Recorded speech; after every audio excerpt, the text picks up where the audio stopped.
ஒவ்வொரு நேரத்தில் எப்படி இப்படி இருக்காங்க அப்படி இருக்காங்கன்னு பண்ணி காட்ட நினைக்கிறவங்க இங்க வந்து பண்ணி காட்டலாம். அவங்க மூட் ஸ்விங்ல எப்படி எல்லாம் சேஞ்ச் ஆகுறாங்க. எஸ் இந்த வந்துட்டேன் ராசா. மாமா வெளியே போலாமா?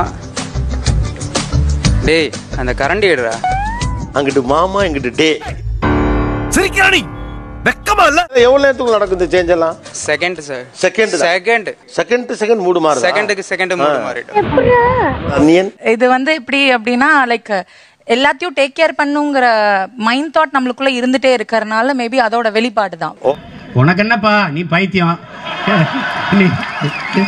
நீ என்ன வேணாலும் பேசலாம், நாங்க அப்படியா? குழந்தைகளுக்கு கொஞ்சம் போர் அடிக்குது, ஸோ டெரஸ்ல கூட்டு போய் கொஞ்சம் டைம் ஸ்பெண்ட் பண்ணேன். இப்பதானே டெரஸ் அனுப்பிச்சேன், தண்ணி வேணும்னு வரா, போகும்போது எடுத்துட்டு போக தெரியாதா?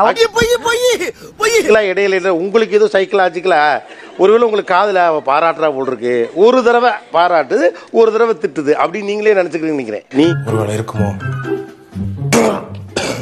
ஒருவேளை இருக்குமோ நீங்க உங்க பொண்டாட்டி உங்க புள்ள 3 பேர் சம்பந்தப்பட்டது.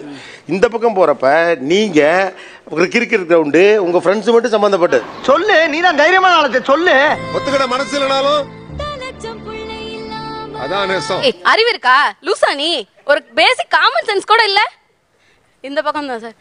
தெரியாம பண்ணிட்டேன்டி, விட்டுடி, இதுக்கு மேல பெருசாக்காதடி. நான் கொஞ்சம் மென்டல், எந்த நேரத்துல என்ன பண்ணுவேன்னு எனக்கே தெரியாது. ஓட்டா உன்னை பெத்தாலா இல்ல யானை என்ன கத்திச்சடா? என்னென்ன சொல்றோம் பாருங்க, கம்பி கட்டுற கதையெல்லாம் எடுத்து போடுறாங்க. சார் நல்ல விஷயம் எதுவும் ஞாபகம் இருக்காது. ஹஸ்பண்ட் என்னென்ன தப்பு பண்றாங்களோ அது எல்லாமே என் மைண்ட்ல ஓடிட்டே தான் இருக்கு. ஒரு ட்ரிப்பே போயிருக்காங்க, நம்மள விட்டுட்டு போயிருக்காங்க, ஒரு சாரி கூட கேட்க மாட்டாங்க, அப்பாலஜைஸ் பண்ண மாட்டாங்க. இப்ப ஒரு ட்ரிப் போயிருக்காரு, உங்களை விட்டுட்டு போயிட்டாரு. இப்ப இந்த ஃபைலை க்ளோஸ் பண்ணணும்னா என்ன செஞ்சா அந்த ஃபைல் ஒரு ட்ரிப் கூட்டிட்டு போணும். இப்ப உங்களை ஒரு ட்ரிப் கூட்டிட்டு போயிடலாம். அந்த ட்ரிப்ல ஏதோ ஒரு பிரச்சனையா போச்சு, ஓபன் புது ஃபைல் வந்துரும். Okay, problem 2.0. இப்ப அந்த ஃபைல் எப்படி மூடுறது?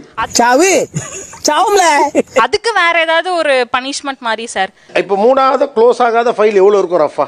மேரேஜ் ஆகி 5 years ஆச்சு சார். நம்ம குடும்பத்துக்கு இதெல்லாம் தேவையா கோபி? எனக்கு தெரிஞ்ச ஒரு 100-200 கேஸ் இருக்கும். 100-200 கேஸ் இருக்கு. ஆஃப் கோர்ஸ் தம்பி, அம்மா போட்டுக்கிட்டே உங்களுக்குலாம் ஆயில் தண்டனையில இருக்கீங்க நீங்க. खत्म, bye bye, tata, good bye.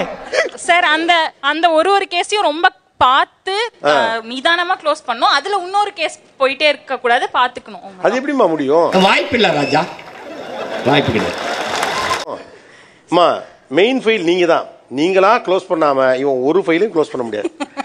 எப்ப அந்த தூணை எடுத்துருங்கடா, எனக்கு ரொம்ப ஒரு மாதிரி அன்கம்ஃபர்டபுளா இருக்கு. சுருக்கமா சொல்லும்போது வயித்தறிச்சல் அப்படின்னு சொல்லலாம், பட் சாப விடுறேன். இப்ப கொஞ்ச நேரத்துல குழந்தை அவர்கிட்ட பேசினா அவரே சொல்றாரு, இன்னைக்கு உனக்கு மூட் ஸ்விங் இல்ல, அதனாலதான் நீ இப்படி என்கிட்ட பேசுற அப்படின்னு சொல்றாரு. இந்த மாதிரி நல்ல விதமா பேசினா, கொஞ்சம் கோவமா பேசுறோம், ஏதாவது ஒரு விஷயம் இருந்தது கோவமா பேசுறோம்னா அப்பயும் அவர் என்ன சொல்வாரு, உனக்கு மூட் ஸ்விங் அதனால தான் கத்துற, இந்த விஷயத்தை இப்ப பேச தேவையில்ல அப்படின்னு. அப்ப நான் சொல்றது வந்து லிசன் பண்ண கூடாதுன்றதுலயே இருக்காரு. பெர்ஃபார்மன்ஸ் பண்ண வர்றா. நீங்க அசியூம் பண்ணிக்கிறீங்க, அவங்க ஜாலியா பேசினாலும் ஓ உனக்கு மூட் ஸ்விங்ல அதான் ஜாலியா பேசுறேன்னு சொல்றீங்க. கோவமா பேசினாலும் நீ மூட் ஸ்விங்ல இருக்க, இப்ப இதை பேச வேண்டாம் அப்படிங்கிறீங்கல்ல. சரி, ரொம்ப நல்லவன் போல பேசாங்க, எரிச்சலா இருக்கு. உங்களை பத்தி எனக்கு எல்லாம் தெரியும். நீ வீட்டுல தனியா இருக்க அப்படின்னு சொல்லி, நீ தனியா இருந்தா டிப்ரெஷன் போயிடுவ, அதனால நீ உடனே ஒர்க்குக்கு போ, நீ என் ப்ரொஃபஷனே மாத்தி விட்டாரு சார். மாசா கெத்தா. ஆக்சுவலா நான் எம்காம் எம்ஃபில் முடிச்சுட்டு ஒரு 6 months வீட்டுல இருந்துட்டு அடுத்த மேரேஜ் ஆச்சு. காலேஜ் பிகாம்ஸ் வரைக்கும் நான் கிளாஸஸ் எடுப்பேன். நீ உருட்டுமா, உன் நல்ல மனசுக்கு நீ தான் ஜெயிப்ப. ஆஃப்டர் மேரேஜும் வந்து நான் திருவள்ளூர்ல இருக்கேன். டெய்லி வில்லிவாக்கம் போயிட்டு எடுத்துட்டு வருவேன் கிளாஸ். எனக்கு அதுல கஷ்டம் இல்லை, எனக்கு அது ரொம்ப பிடிச்ச வேலைனால பண்ணிட்டு இருந்தேன். நீங்க ஒரு தத்தியா இருக்கீங்கன்னு நினைச்சோம், ஆனா இப்படி ஒரு புத்திசாலியா இருப்பீங்கன்னு நினைச்சே பார்க்கல. அப்புறம் லாங் ஏன் போற இதுன்னு அதுவும் அவர் தான் ஸ்டாப் பண்ணிட்டாரு. இப்ப அதெல்லாம் விட்டுட்டு நீ தனியா இருக்க, என்ன விஷயம்னா பயப்படாத, பயப்படாதா, ஏன்டா தயங்குற, தைரியமா சொல்றான். ஆனா நீ உடனே வேலைக்கு போயிடு, மைண்ட் டைவர்ட் ஆயிடும்னு சொல்லிட்டு இப்ப நான் ஒரு சலூன்ல மேனேஜர் ஆகிட்டேன். இது சலூன்ல மேனேஜர் ஆகிட்டேன்? ஆமா, மேனேஜர் ஆயிட்டேன். ஒண்ணு தெரிஞ்சு போச்சுடா, இந்த பிரபஞ்சத்துல உங்க மத்தியில இந்த உசுரை காப்பாத்துறது ரொம்ப சிரமம். இல்ல சார், அவங்க அப்படிதான் சார் இருந்தாங்களே வீட்டுல. 6 மாசம் அப்படிதான் போச்சு.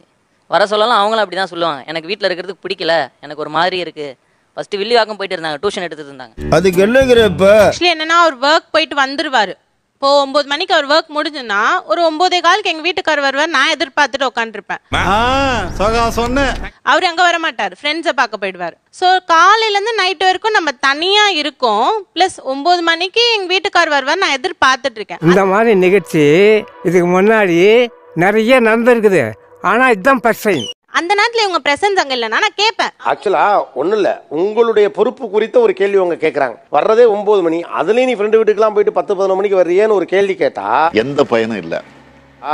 நீ டிப்ரெஷனில் இருக்க, அதனால தான் இப்படி கேட்குறேங்கிற மாதிரி எப்படி கொண்டு வர முடியாது? ஸ்ட்ரெஸ் ஆயிடுவேன், டிப்ரெஷன் ஆயிடுவேன். என் ப்ரொஃபஷனை மாற்றி விட்டாரு. அதில் நான் அன்னாப்பியா இருக்கேன். யாரா இவனுங்க எங்கிந்திரா வந்துக்கிறானுங்க? டிப்ரெஷன்ல இருக்காங்க அல்லது டிப்ரெஷனுக்கு போயிடுவாங்கன்னு சொல்லி நீங்க என் கெரியரே மாத்திட்டீங்கன்னு தான் அவங்க மேல சார்ஜ் பண்றாங்க. அவ்வளவுதான் சார். கெரியர் எல்லாம் மாத்தல சார். அதான் ஏன் ப்ரொடியூஸ் பண்ணேன், எனக்கு தெரியும். ஏன் இது என்ன அவதான் சார் சொல்றா அது மாதிரி. நான் இப்ப கூட சொல்றேன், போக வேணாம் தான் சார் சொல்றேன். சார் இப்போ அங்கே போனா டிப்ரெஷன்ல தான் சார் போ, எப்படி இருந்தாலும் என்ன இல்ல புரியல. ஆல்ரெடி வந்து டிப்ரெஷனுக்கு வந்து டேப்லெட் எடுத்துட்டு இருக்கேன் சார். இப்போ ஒரு 2-3 மந்த்ஸா ட்ரீட்மெண்ட் போயிட்டு இருக்கேன்.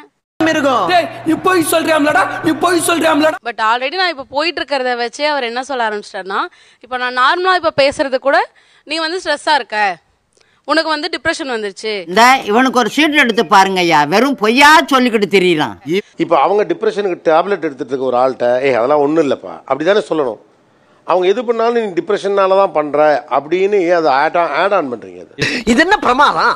இது விட பெசலைட் ஒன்னு இருக்கு. கூவுடா. அவங்கள்ட்ட ஃபர்ஸ்ட் 3 திங் இல்ல, பிரசன்ஸ் ஆஃப் மைண்ட் இல்ல. அவங்க ஃபோக்கஸ்டா இருக்க மாட்டாங்க, அவங்க பயங்கர ஷார்ப்பா இருப்பாங்க.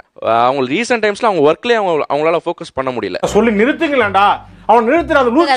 அவரே நினைச்சிட்டு இருக்காருன்னு நினைக்கிறேன். எனக்கு என்னன்னா, நான் ஒரு 4 இயர்ஸா ஒர்க் ஃப்ரம் ஹோம்ல இருக்கேன் சார். இவரோட ஒர்க்குக்காக தான் டிரான்ஸ்ஃபர் ஆகி ப்ரொமோஷன் இவருக்கு கிடைச்சதுன்னு சொல்லி வேற ஊருக்கு வந்துட்டோம்.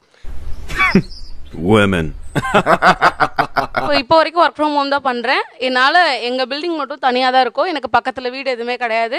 என்னால ஒரு பர்சனை மீட் பண்ணிக்க கூட முடியாது. ஓ, நீ அப்படி வரியா? எனக்கு தனியா இருக்கிறது ரொம்ப கஷ்டமா இருக்கு சார். என்னால அதை பேலன்ஸ் பண்ணவே முடியல. வீட்டுல அம்மா அப்பா இல்ல கல்யாணம் ஆனதுக்கு அப்புறம் மாமனார் மாமியார் எல்லாருமே இருந்துட்டு கொஞ்சம் ஓவரா தான் போய்கிட்டு இருக்கோமோ. போவோம், என்ன பண்ணிடுவானுங்க?